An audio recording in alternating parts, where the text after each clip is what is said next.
മറ്റു പാർട്ടികളിൽ നിന്ന് ബി.ജെ.പിയിലേക്ക് എത്തിയ മിക്ക നേതാക്കന്മാരുടെയും അവസ്ഥ വളരെ പരിതാപകരമാണ്.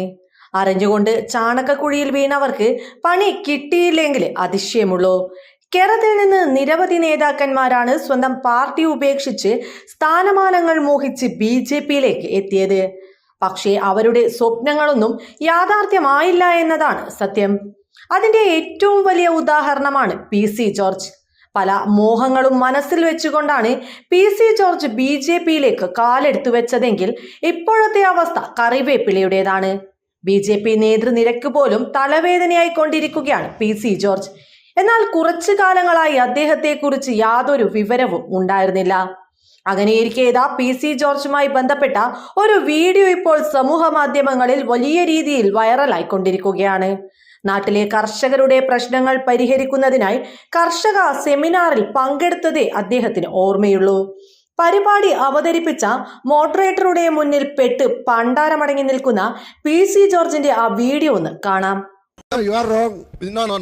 You just be there. Just be there. I will come to you. You just wait for your turn. When you are coming. You please wait for your turn. This is wrong, father. You are representing NDA. You are representing NDA. You will get your turn. very well. You just please wait. തുടക്കത്തിന് whistle അടിക്കുന്നതിന് മുമ്പ് goal അടിച്ചു തുടങ്ങാതെ. അപ്പോൾ ഒരു കാര്യം സൂചിപ്പിക്കുകയാണ്.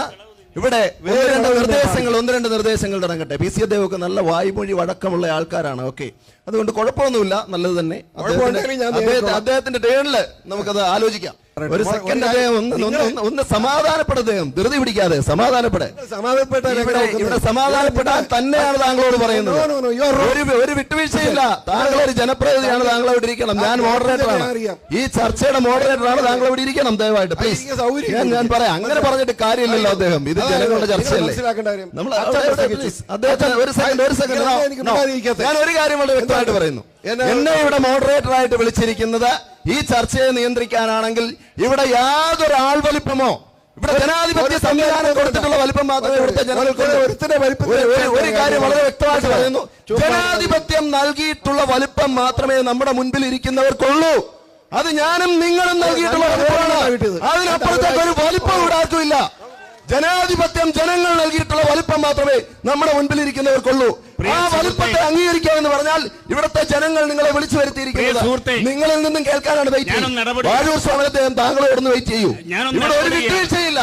ഇവിടെ ഈ ചർച്ചയിൽ ഒരു സെക്കൻഡ് സമയത്തിലേക്ക് വരാമേ, നിങ്ങളുടെ സമയത്തിലേക്ക് വരാം. ഒന്നാമത്തെ ചോദ്യം ചോദിക്കുന്നതിന് വേണ്ടി സണ്ണിച്ചാ വിളിച്ചോളൂ. ഒന്നാമത്തെ ചോദ്യം ചോദിക്കുന്നതിന് വേണ്ടി ആളെ വിളിക്കുന്നു. നിങ്ങൾക്ക് സമയം കിട്ടും. ഒന്നാമത്തെ ചോദ്യം മൈക്ക് കൊടുക്കൂ. നിങ്ങൾ പല ചാനൽ ചർച്ചകളുടെയും മോഡറേറ്റർമാരെ കണ്ടിട്ടുണ്ടാവാം. എന്നെ അതിന് പ്രതീക്ഷിക്കേണ്ട. പല ചാനൽ ചർച്ചകളുടെയും മോഡറേറ്റർമാരെ കണ്ടിട്ടുണ്ടാവും. ആയിരിക്കും, ഉറപ്പായിരിക്കും. നിങ്ങൾ പല ചാനൽ ചർച്ചകളുടെയും മോഡറേറ്റർമാരെ കണ്ടിട്ടുണ്ടാവും. പക്ഷെ ഞാൻ അതിന് വ്യത്യസ്തനാണ്. അതിലാരെയും തന്നെ ഭയക്കുന്നില്ല. എന്റെ മുൻപിലുള്ളത് നിയമമാണ്. ഒന്നാമത്തെ ചോദ്യം ചോദിക്കാൻ മൈക്ക് കൊടുക്കൂ. ചോദ്യം ഞാൻ ക്ഷമിക്കണം, ഇവിടെ എന്നോട് ക്ഷമിക്കണം, നിങ്ങൾ എന്നോട് തെറ്റിദ്ധരിക്കരുത്. അല്ല, ചോദ്യം ഇതാണ്. അല്ല, ചോദ്യം ഞാൻ കേട്ടു. താങ്കളോട് ക്ഷമിക്കാൻ ഞങ്ങൾ ഉദ്ദേശിക്കുന്നില്ല. കാരണം ഇവിടെ നൂറുകണക്കിന് മനുഷ്യന്മാർ ഇവിടെ മരണപ്പെട്ടുകൊണ്ടിരിക്കുകയാണ്. എനിക്കറിയാം. അതുകൊണ്ട് ഈ ചോദ്യം ഇത്രേ ഉള്ളൂ. ഈ ചോദ്യത്തിൽ ഞാൻ ഒരു സെക്കൻഡ് സഹോദരാ, ഒരു സെക്കൻഡ്. ചോദ്യം ഇതേ ഉള്ളൂ. കേരളത്തിൽ നൂറുകണക്കിന് ആൾക്കാർ കൊല്ലപ്പെട്ടിട്ടും മനുഷ്യന് അനുകൂലമായി വന്യജീവി സംരക്ഷണ നിയമം ഭേദഗതി ചെയ്യുന്നതിന് എന്തുകൊണ്ട് NDA സർക്കാർ തയ്യാറാകുന്നില്ല? ചോദ്യം കേട്ടല്ലോ, ജനങ്ങൾ കേട്ടല്ലോ. കേട്ടെങ്കിലൊന്ന് കൈയടിച്ചേ. കേട്ടല്ലോ. ഓക്കെ, ഇനി അതിന്റെ ആൻസർ പറഞ്ഞാട്ടെ അദ്ദേഹം. അതിന്റെ ആൻസർ ഇങ്ങനെ ഹെഡ് മാസ്റ്ററും ഞങ്ങൾ വിദ്യാർത്ഥികളും അങ്ങനെയൊന്നുമില്ല. താങ്കൾ ഹെഡ് മാസ്റ്റർ ആണെങ്കിൽ ഹെഡ് മാസ്റ്റർ ആക്കിയ ജനങ്ങളാണ് ഇരിക്കുന്നത്. ഒരു സംശയം ഞാൻ നോക്കിയോളാം. ഹെഡ് മാസ്റ്റർ ആണെങ്കിൽ ക്ലാസ് ടീച്ചർ ആണെങ്കിൽ ഈ കാര്യത്തിന് ഉത്തരവുണ്ടോ എന്ന് പറഞ്ഞു. ഇവിടെ എന്നാ പ്രശ്നം? ഈ കാര്യത്തിന് ഉത്തരവുണ്ടോ പറഞ്ഞാട്ട്. അതായത് ഇവിടെ അഭിനന്ദ വിചാരിച്ചും പ്രസംഗിച്ചു, സണ്ണി പ്രസംഗിച്ചു, അദ്ദേഹം മോഡറേറ്റ് ആകുമ്പോൾ കുറെ പ്രസംഗം നടത്തി. ഇതൊക്കെ ആര് ഉത്തരം പറയും? പറയട്ടെ. അതിനകത്ത് ഉത്തരവുണ്ട്. ചോദ്യത്തിന് ഉത്തരം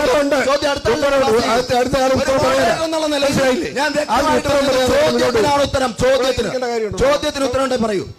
ചോദ്യത്തിന് ഉത്തരം പറഞ്ഞാൽ മതി, അല്ലെങ്കിൽ ഒരു നിർബന്ധമില്ല. താൻ ആദ്യം പഠിക്കും, താൻ വക്കീലല്ലേ? സാറേ പഠിപ്പിക്കാൻ സമയമില്ല.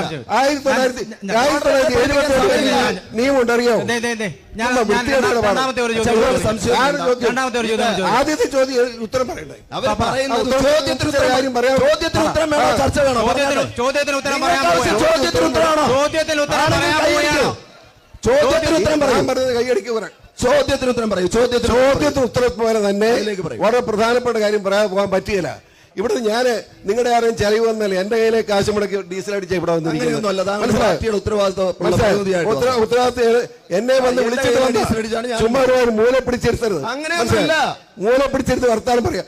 ഇവിടെ 3 പേര് പ്രസംഗിച്ചു. എനിക്ക് അഭിപ്രായം പറയാനുണ്ട്. ഒരു ഒറ്റ ഉദാഹരണം പറയാം. MLA കൂടുതലാകുന്നു. പ്രിയങ്കരായ ഉമ്മൻചാണ്ടി ഉദാഹരണം പറയുക. 53 MLA ആയിരുന്നു. അദ്ദേഹം മരിച്ചു കഴിഞ്ഞിട്ട് ഇപ്പോഴും അദ്ദേഹത്തിന്റെ ശവകുടീരത്തിൽ തിരികെത്തിക്കുക ജനങ്ങള്. കുഴപ്പമുണ്ടോ? ബഹുമാനപ്പെട്ട KM കൊല്ലം ഇപ്പോഴും ബഹുമാനിക്കുക ആളുകൾ.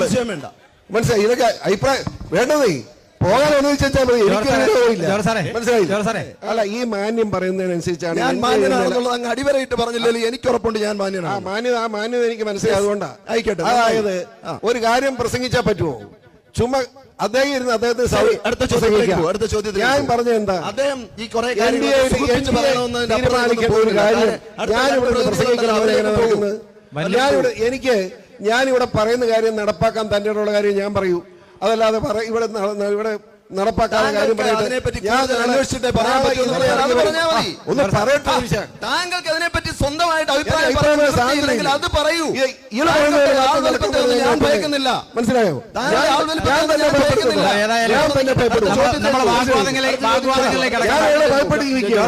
എനിക്ക് ഞാൻ പറഞ്ഞ സംസാരിക്കാൻ അടുത്ത ചോദ്യത്തിലേക്ക് പറഞ്ഞ മനസ്സിലായോ? ഞാൻ ഒരു കാര്യം ഇവിടെ പറഞ്ഞാൽ അത് നടപ്പാക്കാൻ പറ്റുന്നതായിരിക്കണം. മനസ്സിലായോ? നാളെ കഴിഞ്ഞ് ഞാൻ ഇതിനെ വരുമ്പോ അത് എന്ത് ചെയ്യുന്ന നടപ്പാക്കാൻ പറ്റുന്ന കാര്യം 977 വന നിയമം മാറ്റുന്നതിനുള്ള സംവിധാനം ചെയ്യാമെന്ന് പറഞ്ഞു. അത് ആലോചിക്കാവുന്ന കാര്യം. അടുത്ത ചോദ്യം ജോജോ പാമ്പാടത്ത് ചോദിക്കുന്നതാണ്. ചോദിക്കും. ജോർജ് സാറിനോടല്ല, ജോർജ് സാറിന് ഇരിക്കാം. അദ്ദേഹം ഇരുന്നാട്ടെ. LDF-നോട്. അടുത്ത ഞാൻ പോകട്ടെ. ചോദിച്ചോളൂ. താങ്കൾക്ക് ഇനിയും ചോദ്യങ്ങളുണ്ട്. താങ്കൾക്ക് പറ്റുമെങ്കിൽ ചോദിച്ചോളൂ. ഒരു ചർച്ചയാകുമ്പോൾ പല വ്യത്യാസങ്ങളൊക്കെ ചോദിച്ചോളൂ. എന്റെ ചോദ്യം പറ്റിയല്ല. വിടാനായിട്ട് ധൃതി പിടിക്കുന്ന ശ്രീ വാഴൂർ സ്വാമൻ അദ്ദേഹത്തോട് ചോദിക്കേണ്ട 1964 ചട്ടപ്രകാരമുള്ള പ്രശ്നങ്ങളെ സംബന്ധിച്ചും ഭൂപതിയെ സംബന്ധിച്ച ചോദ്യങ്ങളും ചോദിക്കാൻ പ്ലീസ്. ഇത് ചർച്ചയാണ്. താങ്കൾ ഇരിക്കും. Mr. You may please be seated. I am the moderator here. You may please be seated. What moderator? You may please be seated. You are saying? No, you are not. You are uttering absolute nonsense. You please be seated.